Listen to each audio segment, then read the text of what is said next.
We interrupt your regularly scheduled programming to bring you some breaking news. There's been reports all over the area of something crazy going on, something big. People's homes, their minds even, are being taken over by something called, what is it they're calling it? They're calling it Bad Movie Debate.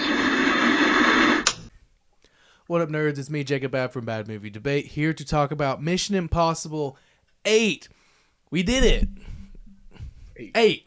We did it. We did it. We did it, guys. We did it. We did it. We're back. Exactly. It's been 3 hours. That's crazy, since dude. we recorded the first one. These are going to come out on separate days. Yeah, so that way it looks like we did it. But actually, I brought an extra shirt so that way I can change. You know, I thought about that. I told Austin, I was like, maybe we should change and pretend like we spread it out. But that's not what happened. Exactly. So I literally just forgot about it on the way from the car. Yeah, and I just was like, fuck it. Like, it doesn't even matter. So here we are. It's been a Mission Impossible heavy day, and that's great. Okay, so the final reckoning, which they said at least 8 times. Yes, exactly. Maybe a little less. Well, no, I think they said reckoning a fucking lot. They said reckoning a lot, and then at least final reckoning 2 or 3 times as well. So they did a lot. They did the most. They did a lot. They did a lot with it. Oh yeah. So let's see. So the current ratings. Let's do ratings first. And then we can you want to do the rating on it? Let's do ratings, and then we can kind of go back into it. It's a little bit different because this was just so recent. Mission Impossible: The Final Reckoning. All right, here we go. So ratings right now for Rotten Tomatoes. Only going to do Rotten Tomatoes because I already saw the 7.5 at IMDb, which is where they always are. Yeah. Every movie ever, even if it's good or bad. Until, you at least have a little bit of time to digest it. Yeah. So 80% on the tomato meter, certified fresh by the critics. That's pretty good. Makes sense. 89% on the popcorn meter, verified hot, which is a new thing I guess they're doing. So yeah, people are loving it across the board, which I'm not surprised that it's getting those kind of reviews. It makes complete and total sense. It fits into like the Mission Impossible movies. Like very much so, where you're very entertained on a lot of parts of it. It's not very. I say this one's probably like the least plot-driven one. I will say. Yeah. I would say there was a lot more. There was just like, well, let me say this real quick. As of right now, it's made $239 million. So, and it was at $300 million budget. So it's gonna make its money back in the next week or two, and then start actually making profit. So probably when this weekend's box office comes out. Yeah, it is Sunday. So yeah, once this weekend box office hits, it's probably going to be making money, and it's just going to keep going up from there. Again, though, the Fallout at almost at 791 million, almost a billion, like almost 800 million just on that one alone, because it's still the best one. Spoiler alert: that one's still the best, even after seeing this one. This one's not the best. I will say that. This one's not the best. I won't say Fallout's the best, but I will say this one's Fallout's better. This is not the best. This is not the best one. I definitely need more from this movie if to consider this one to be the best. And 100%. It gave a lot. It just didn't give. We were talking about something. It didn't give closure. It didn't give closure. Yeah, it's like you would think, like with name Final Reckoning, Tom Cruise's last one. Yeah, you have a lot more closure at it. And they end it just like they end all the other Mission Impossible films, where all the guys meet. They're all in the crowd. Yep. They look at each other. They smile, and then they pan out. Yeah, and then they all go their separate ways until next time. Yes. It very much, because they had been kind of like, I would say for at least a year, been kind of shoving down our throats, like, this is the last one. This is the last Tom Cruise one, so it's it's basically the end of the Mission Impossible franchise. If Tom Cruise isn't doing any more, they're probably not going to do any more, at least for a few years, and they'll find new people and stuff. But it didn't have that like finality feel to it at all. I said the most finale part of it is the Tom Cruise talking about it in the very first part of the movie. Yeah. When he's like, hey, thank y'all. This is how you're watching the movie, how it was supposed to be presented. Yeah, the intro of Tom Cruise looking in the camera being like, thanks for coming to this movie and stuff. Yeah, like that's the only thing. That was the most final part of it. Yeah, and I mean, Luther dying, R.I.P. so fast. Spoiler alert! Spoiler alert! Sorry, guys. It's been 2 weeks. It's been out for a couple weeks. Sorry, spoiler alert. Yeah, but if you're watching this aspect of it, yeah, and you're watching this one, you should know what happens. As we told y'all in the last episode that we were going to go watch it. Yeah, I'll put in the show notes at the very top spoilers. Exactly. Just because I said a spoiler and then said spoiler alert. But yeah, so Luther dies like very almost immediately in the movie. He goes in this hole, gets this illness that he has unexplained. Yeah, very unexplained. They said, hey, there's a medical bill in there, and he's working on this. What do they call the virus? I guess the poison pill. The poison pill, yeah, the poison pill. So they can infect it. So they can infect it. He succeeds. He tries to give it to Ethan. Ethan doesn't take it, which is wild. Don't understand that. You give it to me yourself. I go, no, he's fucking dying. He's literally dying. He's literally on like a stretcher. He's literally dying in a bed. He has the oxygen up his nose. Yeah, in his tunnel. Like, he's dying. Yeah, and then that's another thing too. I don't know what made them go the direct that he was already dying, because to me it took away from the fact of his sacrifice. That's what I'm saying. I don't think you would need Luther to have any more reason than this is the only way this can be done. Exactly. He would have did it. So why would he would have done it? No questions asked. Exactly. 100%. So there's no reason for him to be dying. Yeah, dying. We already knew he was in a hole. We could just left it like that. I don't mean, maybe he was actually sick and they wanted to play that all. I don't know. I have no idea. But it just, that fell short to me a little bit. Yeah. Because his sacrifice was dope, and I was like, God damn! It's only been it's like a 3-hour movie, so it's like 30 minutes into the movie, which is pretty early, narratively, and it's like, okay, well, he fucking died. Now no one's safe as far as I'm concerned. But his sacrifice is, it doesn't hit as hard because if he was like, yeah, I'm totally fine, we're all gonna get out of here, but then he had to stay. And then and then at the end, when there is people who could sacrifice themselves and they're totally fine, they all make it. Yep. And so it's like, what the fuck is happening? Well, I don't know. I didn't like it. Weird. And I don't know. This one played on the twist a lot. Not just only this time, but other time. That hey, there's if I were to clip this last wire, there would still be implosion here, not other ones. But none of the other movies that had bombs, which is damn near every Mission Impossible movie, had this plot twist to where, hey, only this one type of bomb, they just so happened to found out in 2024, or 2025, excuse me, or this time frame, whatever this movie is, which they pretty much go in the same timeline that we are right now with this movie, which I didn't know that we were still chronologically, hey, when they see stuff, we see stuff. Yeah. But I just didn't understand why that twist had to come into the plot besides killing characters or putting more suspense. Oh yeah, the why are these bombs where they're they can disable any bomb in the world, nuclear or not, up until this movie, and now it's well, we can cut it, but if we cut, we can only do it in such a way where it'll still explode, but it won't be a nuclear explosion and take out a bunch of innocent people. Doesn't make sense at all. Yeah, that happened twice in this movie. One where a man who he was already dying did it, and then there was the 3 people at the end, none of who were dying, and they make it. I don't know. It's a very weird plot device to use in the same movie twice, and I don't know. Yeah. Well, that's another thing too. At the very end too, they have 10 seconds to run to their place. All 3 of them not getting in there in 10 seconds. I'm gonna let you know that right now. Maybe the army guy.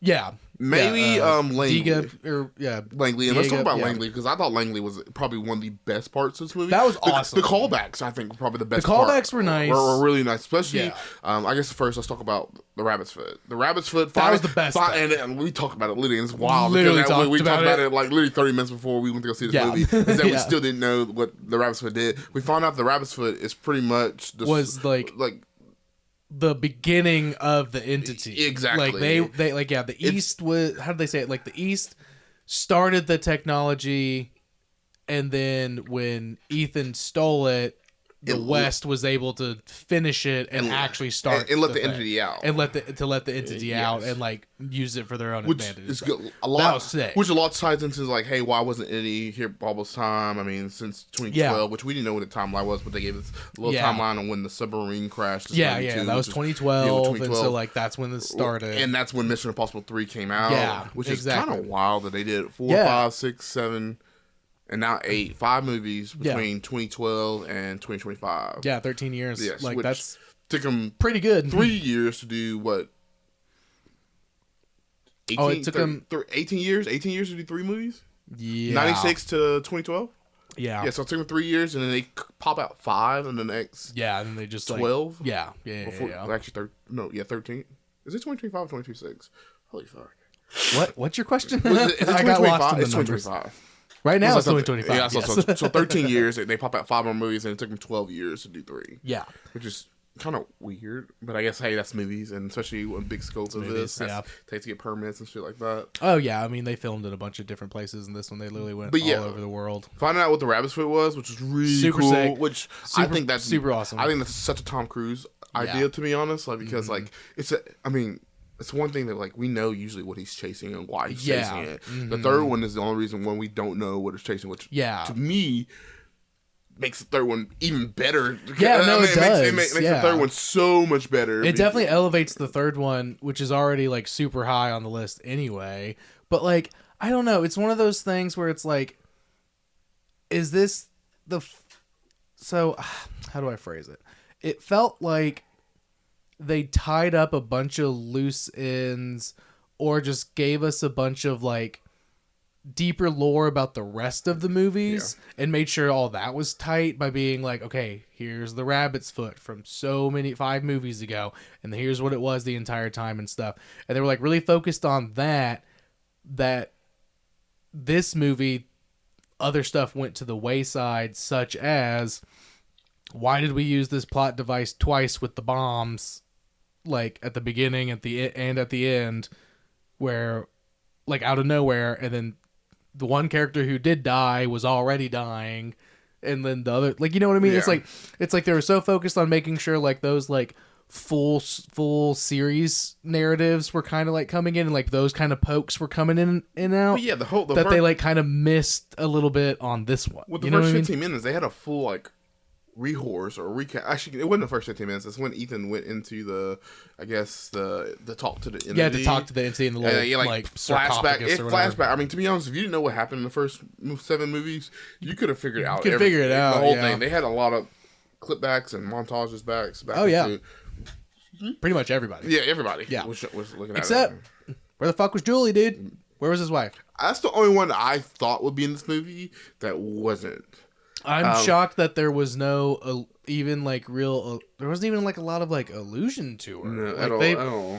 Like, it's more. They more so talk about the Gabriel, the before IMF thing, and they talk about it again, and like we were both like, oh hell yeah, we're gonna get some more of that, and then they never talk about that again either. So they more play to the illusion that like, hey, Ethan feels guilty about sacrificing Julie. It was Julia. Her name is Julia. We kept calling her Julie, but in the movie they call her Julia. Yeah, but he calls her Julia. Yeah. Okay. So anyway, Julie. No matter.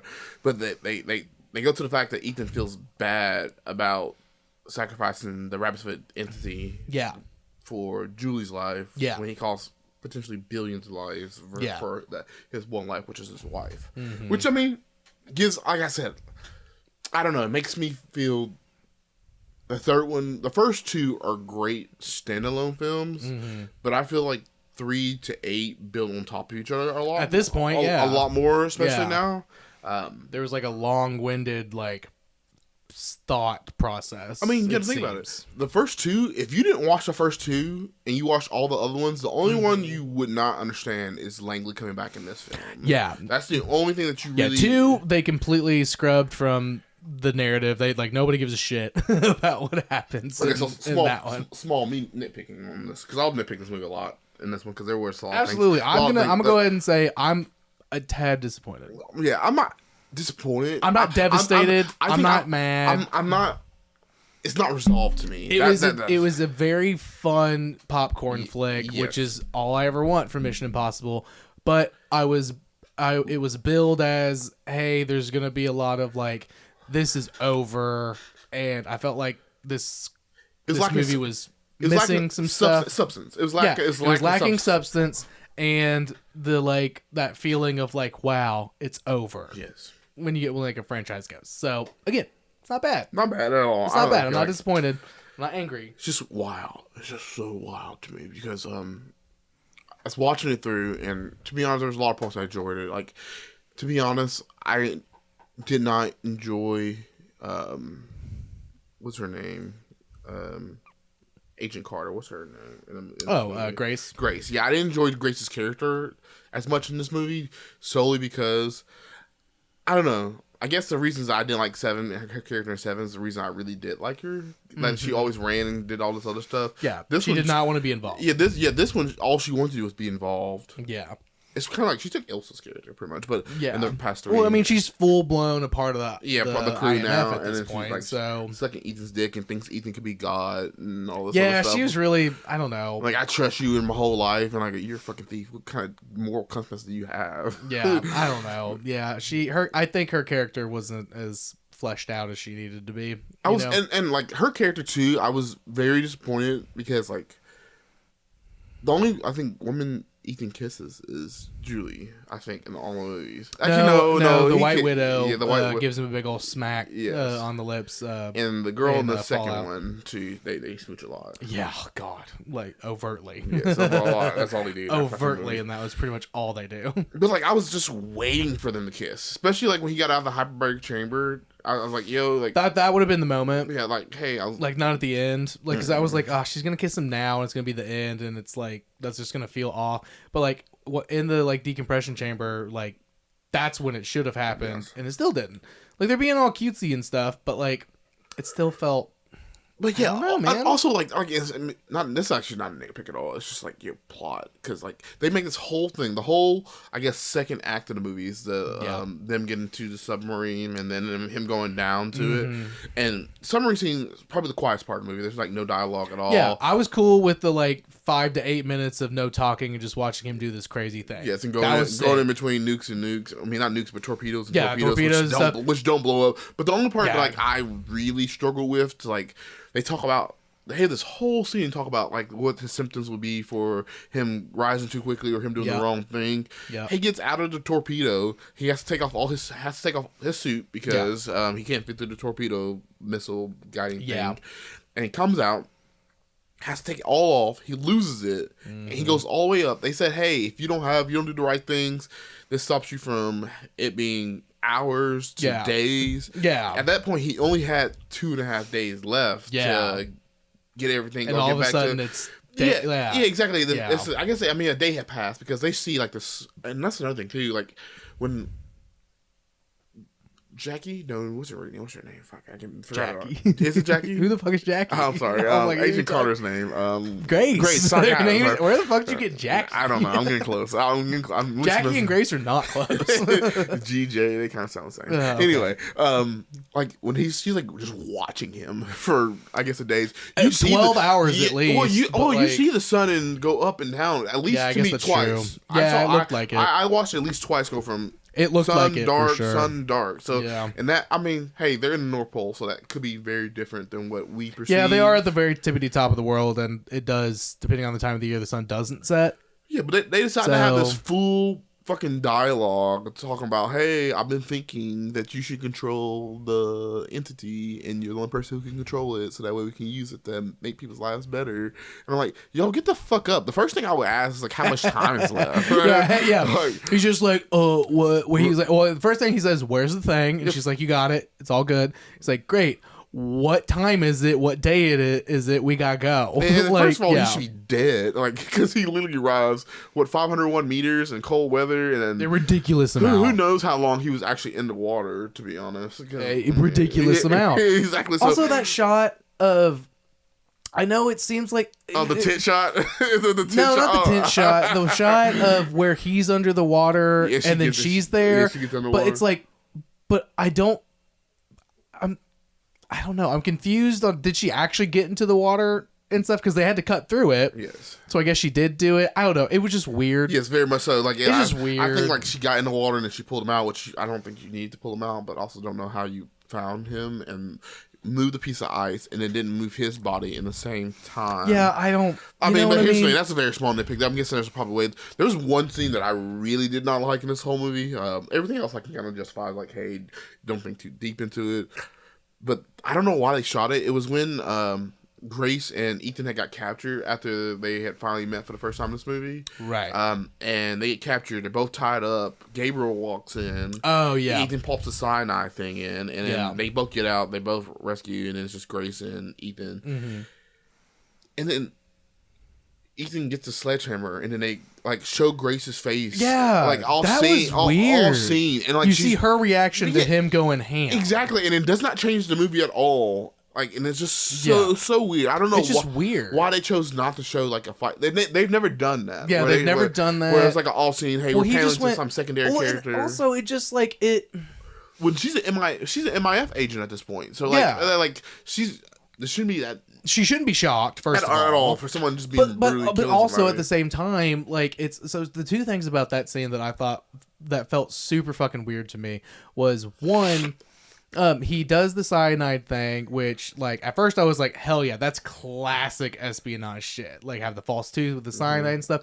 No explanation on like, okay, so it's not real cyanide because his mouth foams up, so he has an Alka-Seltzer in there. Like, much. Is that what it is? Like, I think these kind of movies, all before, there's always at least a quick comment, like and stuff. She wasn't like, what was that? And like while they were walking away, and then he's like, oh, it's just this. I'll take it. That's all I need. Yes. First of all, second of all, she shouldn't be so freaked out by people dying in front of her. First of all, but second of all, he brutalizes these guys. Yes. You see like the axe in the one dude's back and stuff, and like he's like more covered in blood than he usually is and stuff, like going and stuff, and it's like, and he's like, no, they were gonna hurt you, like I had to save you, it's fine, like we gotta go, like and stuff, and it's just like, why did he go so brutal on these guys for her?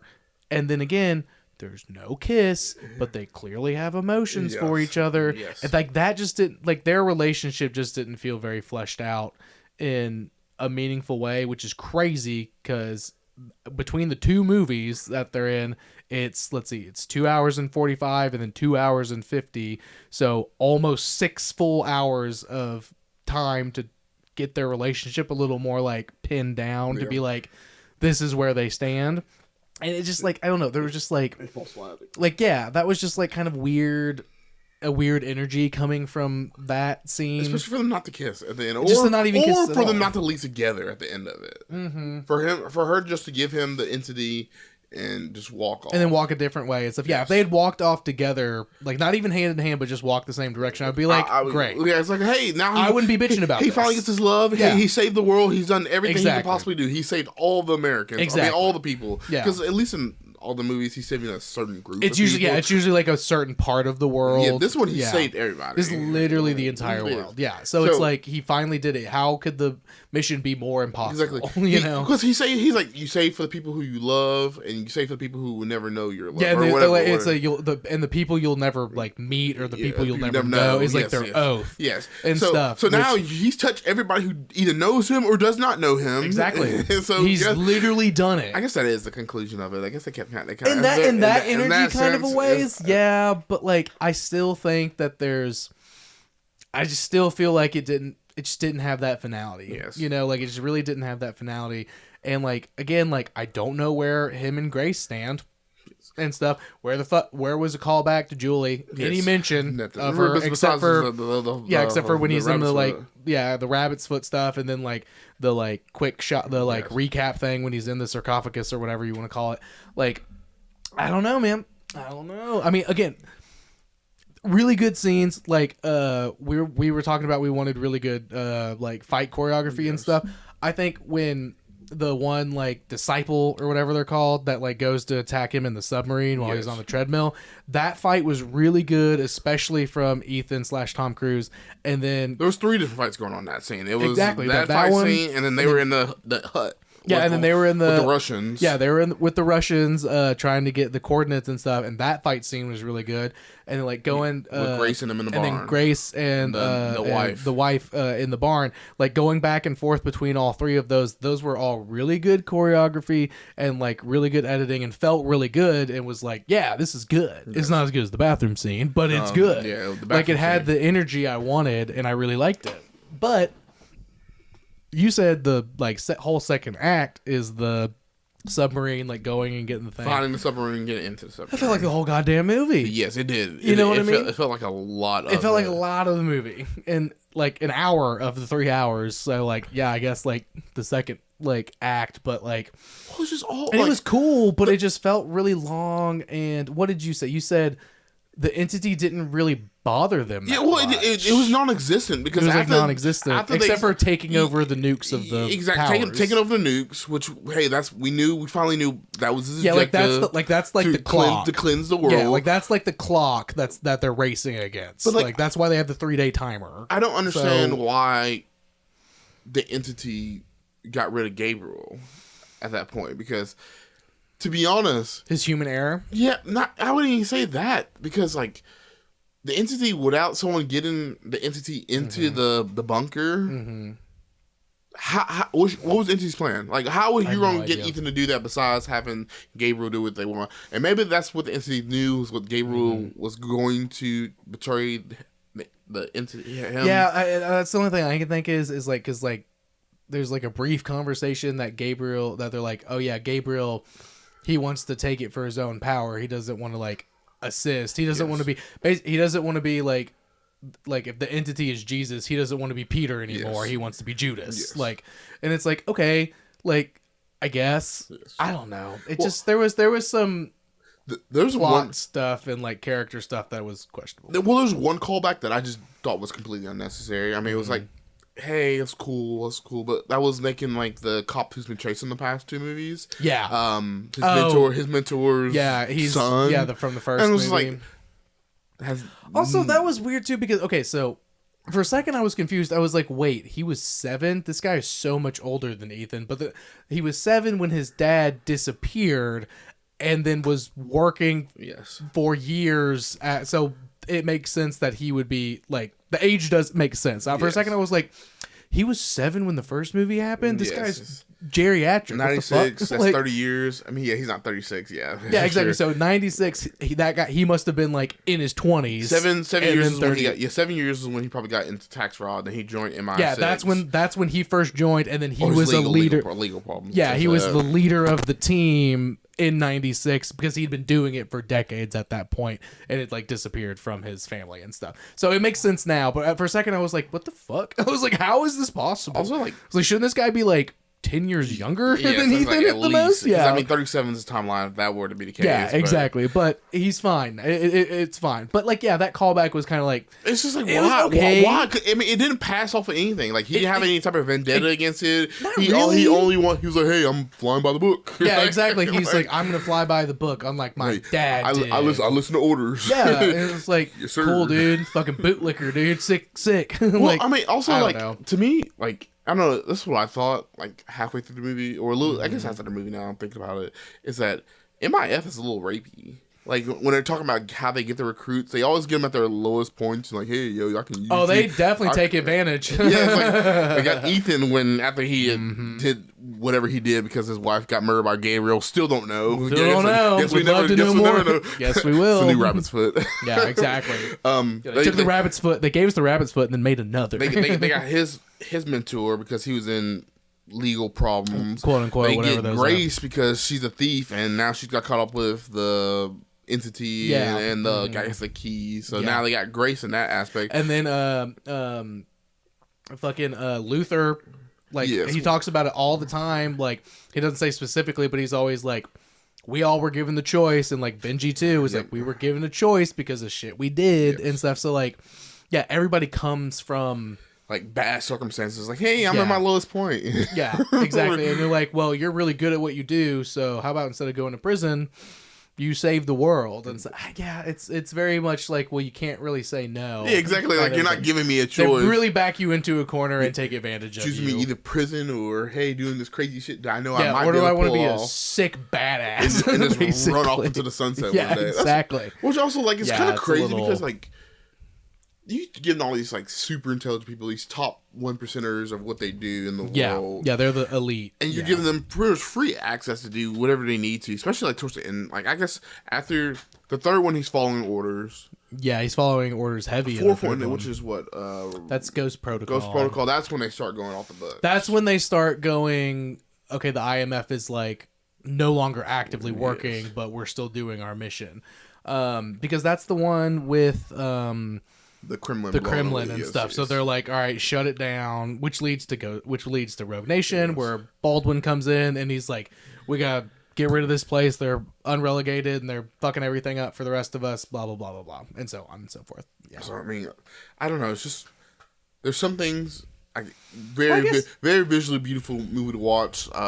This theater, I guess, had very good subwoofers compared to my last. Yeah, the sound was really good in this one. Yeah, really good. Yeah, the like theater did a good job. Like it was very suspenseful in the big bass parts or the big suspense parts. Yeah, you could feel it. Exactly. So you were like, oh, dude, like I would yeah, have to readjust. It's definitely a theater watch. Yeah, very much. It's so. definitely a theater Tom Cruise watch. was right. But like, here's the thing though, man. I like Dead Reckoning. I watched that at home on my couch, and like, don't get me wrong, I got a pretty sick sound system for my home theater, and by that I mean my living room, and I enjoyed that more watching that at home. Yes. You know? Hold on, you have a thought. Hold on. I just thought about something. What? Oh, God. This is crazy. I'm scared. It's very big reach. Very, very, very big reach. The best. Maybe the entity is Scientology. No. And then Ethan takes it at the very end. He would never. And he uses it for himself. No, it could never be that metaphor. Enlighten the world. It could never be that metaphor. Watch that be Tom Cruise's next movie. It's something to do that's very off-risk Scientology based movie. He would never put the entity to be Scientology to be the biggest evil thing in the world. He literally can't. That's the message, Jacob. Wake up. Wake up. You think Tom Cruise is trying to... Oh, hold on. He's brainwashing us. Let me... No. But the entity is a bad guy. Huh? The entity's a bad guy. In the eyes of, like, the movie. Exactly. Tom Cruise... So, okay. But they say this is a whole. Hold on. This is a whole different kind of conversation for a whole different podcast. But let me tell you this. So, they wanted the guy, their Tom Cruise. You know who it was before? It was John Travolta. Okay. They made a movie called they made not Battlestar Galactica. I can't remember what it is, but they made a movie, a sci-fi movie that's very much based off of Scientology and like what it actually believes, a little more dramatized. It did not do well, and then they kind of like excommunicated John Travolta. They were like, he's not the guy anymore. And then Tom Cruise came in, and now he's the guy. There's a reason why he doesn't play bad guys anymore. Collateral with Jamie Foxx, that was pre-Scientology with Tom Cruise, and that movie fucking slaps. And he's the bad guy. Have you seen that movie, Collateral? No, I'm not. It's okay. So Jamie Foxx is a taxi driver, and Tom Cruise gets in the back and basically is like, "You have to drive me to these places where I have to like assassinate these people, like do these crimes. And if you don't, I'm gonna kill you and the people you love and stuff." And it's so fucking good. It's a tight script. It's so well acted. But Tom Cruise is a bad guy. That was one of, if not the last bad guy roles he ever did, because he got into Scientology after. Because John Travolta didn't do it. He wasn't able to do it. So then they were like, okay, we're not using you like to get our message out. Here comes Tom Cruise. He's all in. Like, have you ever seen the pictures of oh my God, what's her name? We come to this place. Yes. What's her fucking name? Why can't I think of her name? Fucking AMC. She is Nicole AMC. Kidman. Nicole Kidman. Sorry. Have you seen the pictures of when she finalizes her divorce with Tom Cruise when she was married to him because he got into Scientology and she left him because of it? She's walking down the street like it's a fucking movie with her arms spread out, being like, yes, thank God I'm away from him and that shit. Like, he would not. This movie, the entity can't be Scientology because Tom Cruise would never do that. He would never agree to make Scientology the bad guy in any way. The bad guy is AI. That's what this movie is about. Obviously. Well, I was looking in the meantime when Tom Cruise got into Scientology because I was like, hey, maybe Tom Cruise got into Scientology right when the third one came out because that's when he let out the rabbit's foot started. Yeah, started, and he got into Scientology like 1974. And then I looked up to see when him and Nicole Kidman got divorced, and it was like 2006. So none of those timelines work out for me. No, so. yeah. It doesn't work. It doesn't work. I'm sorry. But like, yeah, again, if you want to learn more about Scientology, do it yourself. Exactly. This is not the podcast for it. There's plenty of them out there, and they're all fascinating. Don't get into Scientology. Don't read Dianetics. Nope. Don't do it. Don't read it. Don't even look at it.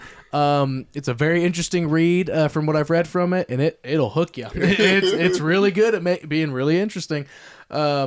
just don't do it. Okay, end of discussion. Scientology, we gotta stop. But then Benji, we talked about this too. Benji gets shot at like the end of it, and I saw the Benji get shot. Yes, and same. You can see him get shot, which again, great acting by Simon Pegg. I love that man. Such great acting because like it's very subtle, and like to be honest, I was just happened to be like, because I was like the beginning of the climax of the movie, so I was like, okay, I'm watching everything. I'm like super you gotta lock in at that point, especially because the action scene had just got came up because they were getting ready to escape. They were going to go like chase scenes. Oh yeah, as soon as Gabriel said now, and the gun started firing in that moment outside the server room, it was like, okay, we're this last 30 minutes is going to be insane. It's about to be pop. But then like he kicks the I guess entity. Or there's a word for it, but it's Russian. Yeah, exactly. The kick the entity to Grace.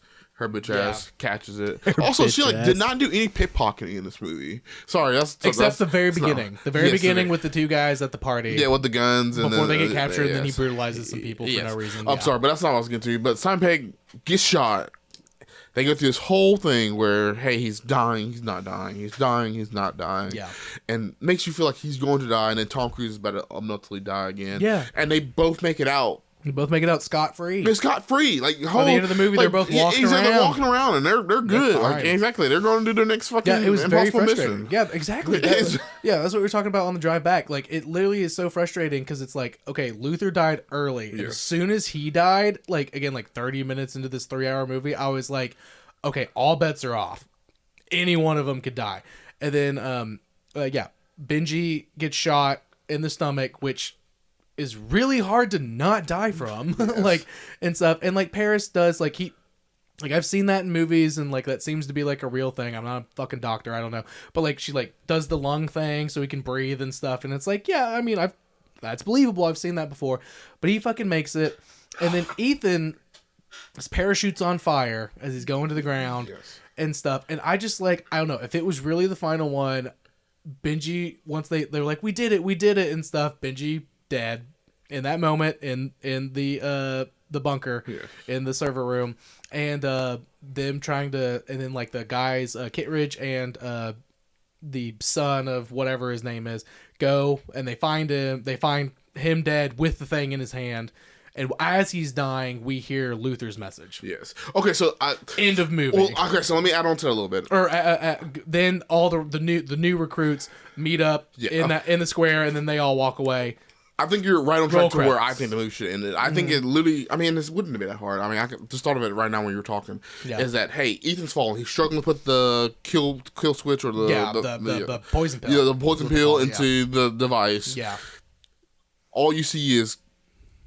He gets close. Mm-hmm. Benji takes his last little breath, falls out. You see the light pop off. They did it. They save it. Yeah.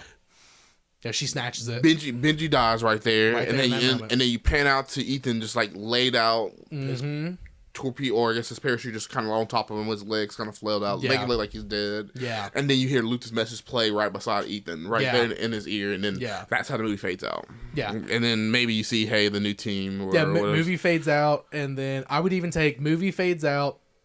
You see Grace, movie the Asian fades girl, out, and the black guy. You see that scene at the end where they all walk away from each other, but then as they're walking away, Grace, Ethan comes up, bumps into her, and like pickpockets the lighter that she still has from the from Dead Reckoning, so that he can always find her. And says, "Oh, did you drop this?" Turns around and she sees it's him.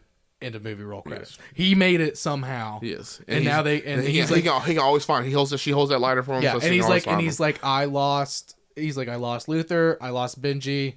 I've saved the entire world. I'm out. And that I would get all that from. I honestly just gave myself chills. Us coming up with what would have been a more final story. This is everybody made it out except for Luther, but again, we knew from the get go he was dying already. Exactly. From cancer? Cancer. Some random heart bullshit. Heart disease. High cholesterol, like most people. He's a big dude. He's a big dude too. So he's a big dude. So maybe. Also, and he sits on the computer a lot. He don't run around in the field. So. One, I've thought about the whole movie. Dude, the POCs in all Mission Impossible movies, or besides the the love interest in the second movie are all like super strong. I mean, you got Luther, you have the black guy who gets self-aware in this movie, who like, hey, because in Dead Reckoning, Dega or whatever, however you say his name, I loved him in both of these, because in Dead Reckoning, he's like questioning himself. He's like questioning the fucking dude. He's like his boss. He's like, what if Ethan's like, right? what side? He's like, what side are you on? And he was like, everyone. Yeah, people's side. Like, what the fuck? Like, why are we? He's like, what's with all the politics and stuff? Like, and like, I knew he was going to be a big part in this one because of that. And then you got the Asian girl who, what's it called? Stop the Paris. Yes. Yeah. No, not Paris. The girl who was in the bunker. In 3. Yeah, no, the girl who's in the bunker on this movie. That's Paris. No, Paris is the girl who's with Ethan. I'm talking about the girl who's in the bunker, like the bunker with the president and all of them. Who stops the white guy from stops shooting the guy, shooting the president. The disciple shooting Angela Bassett, the president. Which, if only, it shows Angela Bassett is president. If only, yes. If only we could be so lucky. Well, we were saying that in the movie theater. It's like, yo, I thought that was Angela Bassett's voice, but like, at the beginning, like you just can't like you want to say, hey, yo, that's Angela Bassett's voice. As soon as she started speaking and she was like, "This is the president," I was like, What a come up! I've never seen a national security like. Yeah, she was CIA too, and then she was kind of in the background in this one. Like she was like on the wall, like a couple pictures. They were talking about her and stuff. But and it's like she'd been like she probably switched from like the like public, not public to private, but like went from like a director of an entity to like a politician, like in that one, and now she's just full blown president, which was loose. Fuck. Okay, so here's another thing too that I mean, let's think about. This is a little nitpicking plot thread that didn't really add it to me. So all these countries could have instantly made, or most of these countries besides like the very small, because they went from like smallest to biggest throughout the movie. Of, like, the military it's easier to infiltrate the smaller ones, and then like the big 3 at the end. Yeah, and like none of these countries went offline, which. Maybe I'm dumb about nuclear bombs, but maybe if I turn a computer off when I want to, I can turn that bitch back on. Yeah, exactly. Easy. So like, why am I not just like turning my systems off? And why did they not have that revelation? Again, Angela Bassett is president. I love it, but right before she presses the button, she shuts it down, and she's like, "I should have done what I should have done from the beginning." Like, I'm doing what I should have done from the beginning and taking all of our stuff online. And like, but then we'll be defenseless. And then another guy's like, he's like, yeah, but then the entity can't get to it. And it's like, so why don't we just do that? I mean, you're dead anyway. If you lose, you're dead anyway. I mean there's no way the United States can, or United States of America can take on every other military arsenal. No, see, that's exactly what I'm saying. Like, so I mean, maybe, and they're like, "Yo, we can kill some more people," and I was like, "Please be Los Angeles." It felt like, please, just give us that cleanse. So funny. Also, I love how they specifically didn't say they're like, okay, all the targets are set, including the American city that you chose, not including Chicago. Like they were like, we're not gonna say, we're not gonna pick a city. You know what I mean? Yeah. If it was me, it would be Los Angeles. There's too many good people in Los Angeles still. It was just so funny that they just didn't specifically say like a strategic place. It would be it would be Dallas, Texas. Well, it's like, I would kill Dallas, Texas. Well, that's a whole different podcast, and that's all sports. That's only sports. Is it? Yeah, that's only sports related. Well, here's the thing. I don't really think so. You better watch out, Jerry Jones. Justin's coming. Jerry Jones has a bunker in his house. Let's get there. He got 3. Jerry Jones is safe. He's fine in this ideal world. Yeah, he's been salting himself for a while. He'll be all right. The bad Dallas Cowboys fans aren't the ones who are from Dallas. They're the ones who fucking are everywhere else that claim to be Dallas Cowboys fans. I'm not talking about anybody. I'm not talking about anybody who I know. Disclaimer. Besides my family members. So if you're taking this, the person who's probably going to get offense to that is he's from Dallas. So I give him credit. I won't name drop anybody. Shout out. Nick your bitch. So Dallas, for unrelated reasons. Maybe just like super infiltrate just the people who are Dallas Cowboys fans who don't live in. Anyway, sorry, not this podcast. Wrong podcast. My bad. I just don't. But again, I just think it's funny that they didn't say any specific name, because like, is that like, oh yeah, you don't want to say a specific name because you don't want to give any other governments like an idea of where we would be working about. Exactly. Like, I mean, I think they know. Like, we all know like where the strategic places would be to hit America and like fuck them up and stuff. But I did think that was funny that they're like that. Like he specifically says like, and the American city you chose as well, instead of like Nashville, or like Dallas, or like New York City. Like instead of saying any specific place, it's like just and the one that we're gonna do. To be honest, and then, like, not this podcast, but like if I were the president, it would have to be some big city that's not near any other big cities. I would say so. Like, to be honest, that gets rid of California. That really gets pretty much all of California. It gets rid of New York because Boston's too close. And there's just if we were doing it to ourselves, there's literally so many people in New York. I would think if you were have to do it, it'd be like a city like Miami. Yeah, maybe Miami. Seattle's with that. I mean, you got Northern California, you got Las Vegas. It can be affected right there too. Yeah, Las Vegas would be fucked up too. Yeah. Doing Las Vegas is a waste of time. Yeah, exactly, because it's so small. And a waste of money, dude. There's nothing strategic there. Yeah, the government's getting that money. Yeah, the industry feeds our economy. Exactly. Do your research. Yeah. Look it up. Speaking of sports betting, have you heard of it? Have you lost money on sports betting? Just to get back to the movie, it was just. I don't know. The scenes I really enjoyed. It's just the scenes. Every action scene I had a problem with. Where it just. I get that. It was either something I was like, yeah, that's just not how that works. Yeah. Like, or that's not how like you're leading to believe how that works. Yeah. Like, and like I don't know that much. Besides, I know that you can't rise up in water too fast. No, and I do know. I mean, I don't know what the bins looks like and stuff, but like. Or like the time frame which you have, but he seemed fine. Yeah, exactly. That's what I'm saying. Like, after seemingly like let's say 10 hours, he seemed fine. Exactly. Which is we were directly told 30 minutes before that is not going to be the case. Exactly, especially for like that crazy of a stunt. Just in just real practical world now. I mean, just that crazy of a stunt to do that, and like it's not like. It's different if we didn't have a countdown. Yeah. The countdown gives us some type of time frame of when, like, hey, how all this is progressing, what the time escape is. Exactly. And we immediately know he has, like, 3.5 days. At that point, it was 2.5 days. I remember it was at that point, yeah. Yeah, it was like, I know, it was like 2 hours, 2 days, 10 hours, 2 hours, like 14. It was something like that. It was like somewhere within 2 days. Yeah, 2.5 days. 2.5 days. Yeah. So it was just like. Still, though, for that to go down. And also, they said, hey, you have 15 minutes for your go down, and then the relay. Yeah, and then you have 10 minutes. You have 10 minutes on the ship. To be honest, we saw more than 10 minutes of Tom Cruise screen time. Like, I don't know if they were trying to give multiple shots, multiple pans to make us feel like that. Yeah. That scene lasted way longer than 10 minutes. Than it felt like it should. Yes. Yeah, absolutely. I agree that and the torpedo scene kind of like.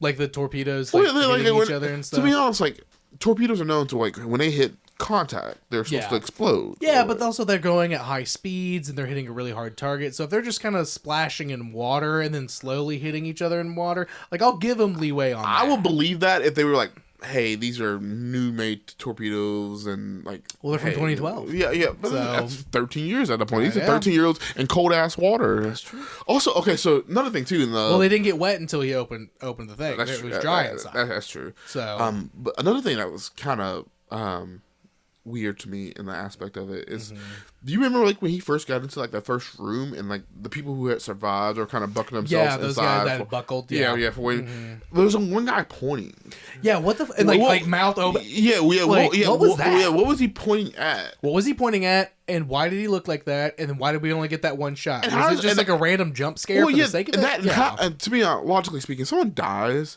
and especially because these guys weren't in water at all. They were actually so how is your arm staying up like that? Because hey, when you die, I'm from what I don't know, I haven't died yet. So when you die, like your body's supposed to go limp. You're not gonna get rigor mortis like that. Exactly. Yeah, you're not gonna get rigor mortis like unless he was like. Unless because the thing was moving, you know, like he put the water in and putting the water in, like, and maybe it could have been. So maybe he was hanging down. But even still, it'd be like here. It would still be here. Yeah, it would still be more up than it would be. Well, unless he was strapped in too. So he could have been strapped in and he was going straight down. But then all of them would have been doing that though. But then all of them would have been doing that, and only that one guy was. Yeah. But I don't know, a lot of issues like that. It's like small things. I'm like, okay, so hey, I'll remember that. Or hey, he was pointing at something towards the screen, and then there'll be a callback later on to the movie because nothing. They don't show us what he's pointing at. They show. Yeah, it felt like this movie was long for the sake of being really long. Yes, to be honest. And also there was a lot of like, especially like going to the first act to the second act where Angela Bassett sets Tom Cruise free or Ethan Hunt free. Yeah, and he's this connection to the connection, and like they just give him code words or a necklace, and like, oh yeah, I trust you fully, wholly. Like, don't need any information. Well, that was kind of frustrating for me because like Hannah Waddington, who she did her American accent was great. She sounded just like Sigourney Weaver. Is that the girl who's in Ted Lasso? Yeah, she was awesome. Yes. Like, but I was like, damn, she's barely in this movie. Like that kind of sucks. Yeah. Like it's like okay, this movie spent a lot of money getting her there, and then Trillman,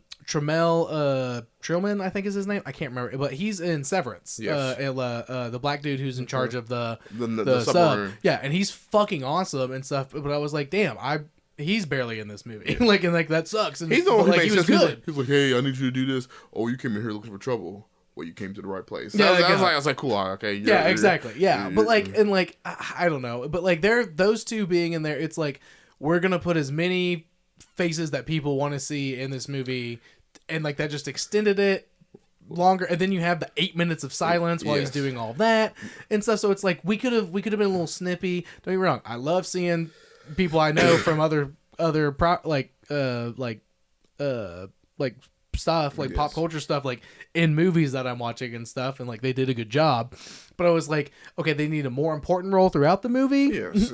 Well, also, and the movie we can cut some time around it. You know. Another thing, when Tom Cruise in the submarine scene, I said it to you in the movie, like when he's opening up and he's letting water in, like he's the reason that bitch keeps like turning over because you're letting water sink in from more places and it's getting more unsettled. I'm just like, why the fuck are you letting the water in? It's like you're carrying weights that way. Just loud enough for me to hear it. You went, shut the fucking door. Like you're like, shut the door when you go into an unwet room. Exactly. It's like no more water doesn't come in. You don't have that extra weight and it just turns over because it's hanging off the edge of the cliff. Which, to be honest, I don't know, man. I guess maybe cold water is a little bit more tougher, like bottom sea level. You know, the molecules are probably like bounded closer together because like that's what ice is. They're like that's what makes it solid and stuff. Not a scientist, but that's what I was taught in like 8th grade or whatever the fuck. Like, so I don't know. I just think all of this is to say that a lot of this movie specifically, it felt more like almost 3 hours of fan service. We're gonna quote unquote wrap it up with callbacks and old characters, new characters of people from other pop culture that you like, and he's gonna actually save the entire world and just instead of just a part of the world. And people are gonna eat that shit up, so we can skimp on the actual plot and details of this movie, which is something that the Mission Impossible movies have not done before. All of the movies, even fucking 2, which sucks ass, and this movie's way better than 2. I'm not going back on that. Don't worry. At least everything made sense and like worked and put stuff forward without taking too long. And stuff like that. But here's the thing, I would say this is probably my most when it probably pissed me off the last quarter act more than any of the movie, and it was the fact how Gabriel died. Like that was brutal as fuck. Very brutal. But like I was like, it made me angry just because I'm like, Ethan should have killed this guy. Yeah. Or the Asian chick should have killed this guy. Paris should have absolutely she should have. But he dies because like he's like, oh okay, I'm gone. I'll see you next time, Ethan, and he just like headbutts himself into the back rotor and then like splits his head in half. That was Ethan's fault because he undid his belt and he couldn't he couldn't do it again. So Ethan did that. Like Ethan was the one that like unlocked him from like his seatbelt in the plane and then started making the plane turn and stuff because he's like, I'm gonna hold on to this shit way better than he is, so he'll probably go. But it was pretty random, brutal. Like, okay, he's just gone now. Where he just like he lets go because he has the parachute and he just like doinks and just like, okay, so he's dead. The guy like, from laughed. It made me laugh. Like he laughed and then you laughed, and so I said out loud what I was thinking. I was like, Jesus, it's like goddamn. So that dude's just gone. Like just fucked himself, and that was crazy. And like that was a very like what's the word? What's the phrase? Unceremonious death for the human bad guy of what's supposed to be the end of the franchise. Yes. You know, like it's like should have felt a little more dramatic, should have felt a little more like somebody is doing this and they're justified in doing it rather than just happenstance he let go at the wrong time. And you know, he gets caught. Yeah, and also, I absolutely think I agree with you. Paris should have been the one to kill him. Yes. That was awesome. Because at the very beginning, she says they're like, "Oh, Ethan wants him alive," and she's like, "Well, I want him dead." Yes, exactly. And then Ethan lets her like say, "Hey, yo, kill him," and then just can't. Yeah, he's like, but then her gun is like she needs to reload her gun. She's like, "Kill him now, kill him." Another thing too about the airplane so scene that like kind of upset me. Not upset me. It was like, yo, okay, where'd that come from? But where does Ethan's parachute come from? I mean, I know it was in the seat, but hear me out. I don't know. Both planes were going upside down, side to side, back and forth multiple times. How does this parachute like just happen to stay in there? Yep. And they have an extra parachute for whatever fucking reason. Besides plot, I don't understand why. Yeah. But you have an extra plane there just to take care of that next person. I mean, so there's two planes because Gabriel specifically says, "I want two planes," and so that other guy goes with him, and they're like, "Well, we can't let them have a plane," so they're separate. Both. And then, but there's still extra life jackets. So I guess you have to have both. You have one for each seat. So that way you have to have one for both. But you have one. You have one for each. So there's 4 total because there's 2 seats per plane. So you have one for each seat. Because Ethan gets it from the front seat, not the driver's seat in the back. I'm again defending these weird little things that they didn't do a good job. I would say it probably makes sense in a plane like that it's like hooked in there pretty good, and when you put it on, once you get it strapped into you, it's easy to take out. Like there's like a couple other things you have to take off to get it on you. So I'll forgive him for that. But there's a lot of other more like important, like, well, why is this happening? That doesn't really make sense. Kind of a vibe in this movie. Yeah, I don't know. I'm gonna say. I don't want to keep dogging on it because I did enjoy it. I enjoy it, and I do think it's better than a lot. I would say it's probably like below middle pack. I'll probably put it better than 4. Yeah, I would agree with that. Yeah, that's kind of where I was thinking. A little bit better than 4. Yeah, as far as just like give me your final allegedly Mission Impossible list, and I'll give you mine.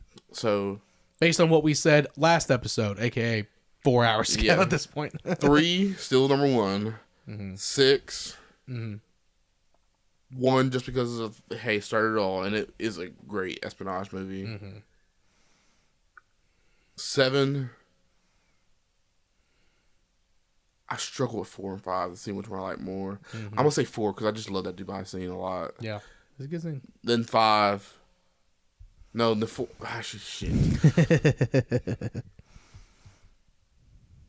4, 7, 5, and then 2. Oh, and then 8. Oh, I gotta put 8 there. Yeah, 8. Where's 8? Okay, let me start over. 3, 7, 1,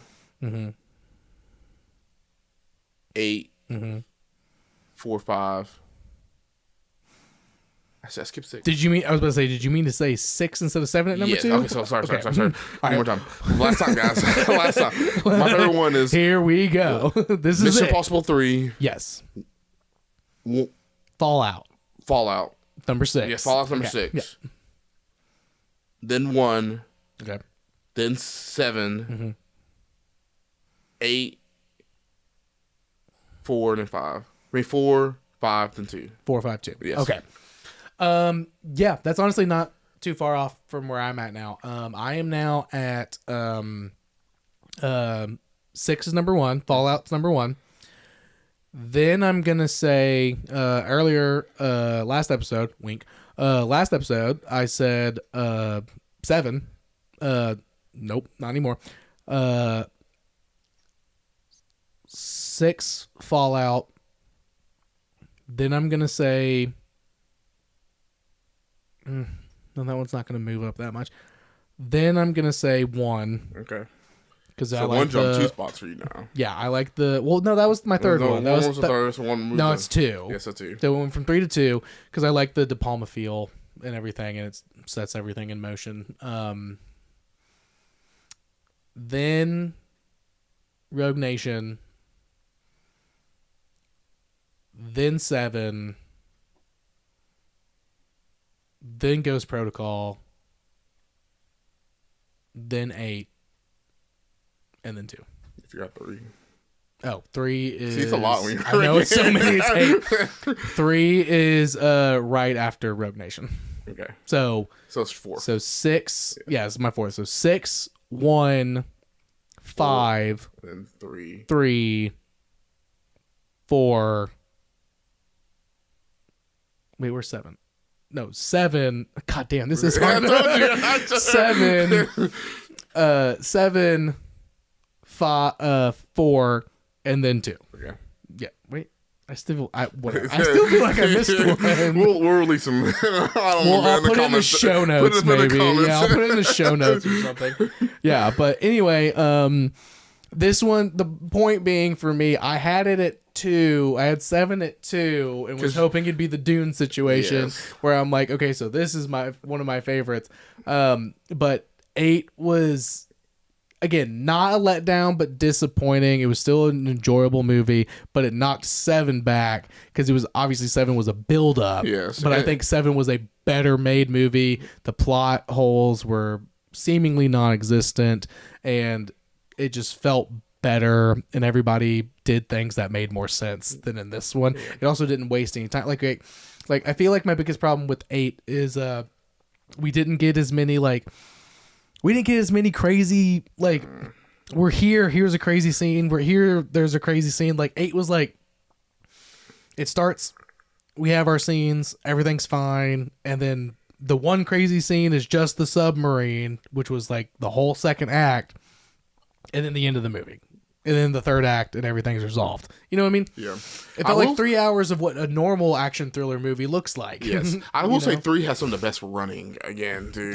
Yes, Tom absolutely. Cruise doing his running. He ran good in this one. The first scene, the first movie, like it's the first act where he's trying to get to Luther. Great running scene. And then when he's running in the field trying to catch Gabriel's plane, that's another great running scene. He had some great running in this one. I guarantee he got coached at some point of how to run. Yeah, how to run. Especially like in a suit too.